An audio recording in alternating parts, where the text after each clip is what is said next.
Hey guys, Joey Goche, Revelation Outdoors. Welcome to the Cooking Shed. We're going to be making a wood duck and andouille gumbo today. What I'm getting ready to do is to make my stock with the wood ducks. I've got them plucked. I'll show you those in a second. But we're going to be getting these ready to bring out to Chef Mark in the Cooking Shed. So stay tuned. We'll be right back.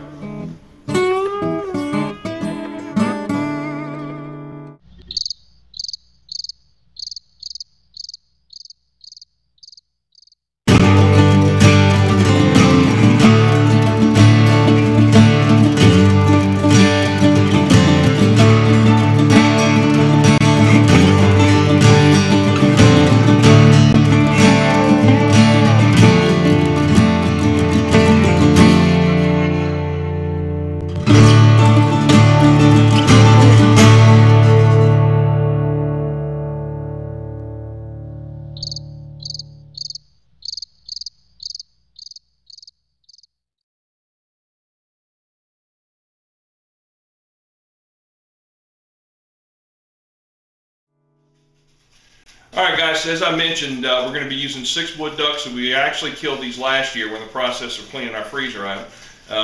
So these have been frozen, vacuum sealed and frozen. They'll be just like we shot them this morning. We're going to use 6 whole wood ducks plucked. I'll show you those in a second. We're also going to be using salt, black pepper, garlic powder, and some whole bay leaves. So let me flip this around and show you exactly what we're using today. So as I said, 6 whole ducks. Pluck them. Don't worry about it if you can't get all the pin feathers off. We're going to wind up discarding the skin anyway. But make sure they're pretty clean. Salt, black pepper, garlic powder, whole bay leaves. Don't forget your Wildlife energy drinks. You need that. And when we come back, I'm going to turn the overhead camera on, and you'll see exactly what this whole process looks like as I'm putting it together. We'll be right back.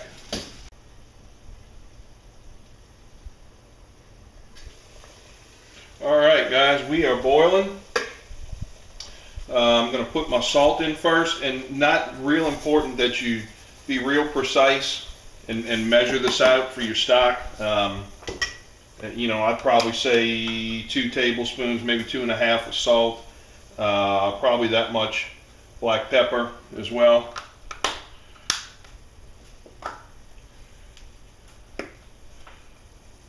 Some garlic powder. That going, and I'm going to put in 3 whole bay leaves. You can take these out naturally when you go to put your stock in your roux, but this is going to give a real good flavor.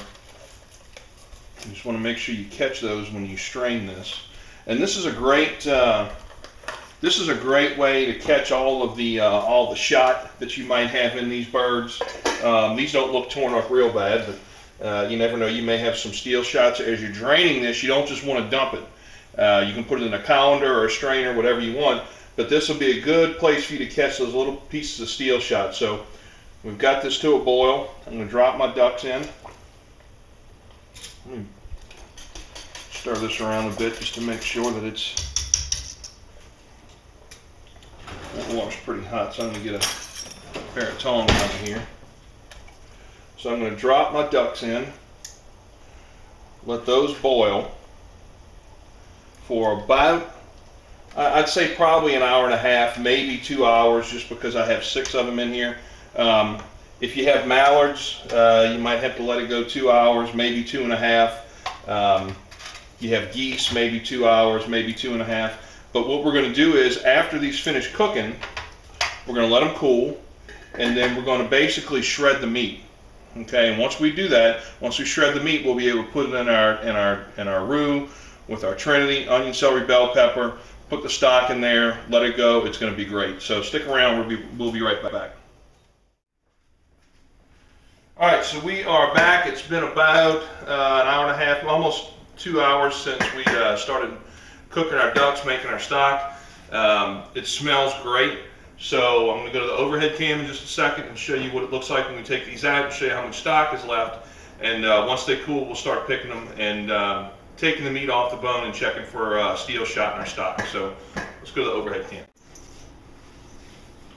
Okay, it has been about 2 hours. Only wanted to let them go about an hour and a half, but I got caught up watching LSU beat up on Auburn, so go Tigers. But Oh man, you can see how much darker the stock has gotten. I'm going to take these ducks out, put them in a pan, let them cool. Let them cool for a couple of hours. And then what we're going to do is remove all the meat from the bones, so we're not going to have any bones in our gumbo. When we go to take the stock out, we're going to strain it, make sure these ducks are falling apart. This is exactly what you want. But we're going to strain it and make sure we don't get any little feathers, pin feathers. That's what I said in the beginning. Don't be overly concerned if you can't get these perfectly plucked, because we're going to strain the stock anyway. But what we've done is essentially made a stock with all the good fat from these wood ducks, plenty of good acorn fat on them.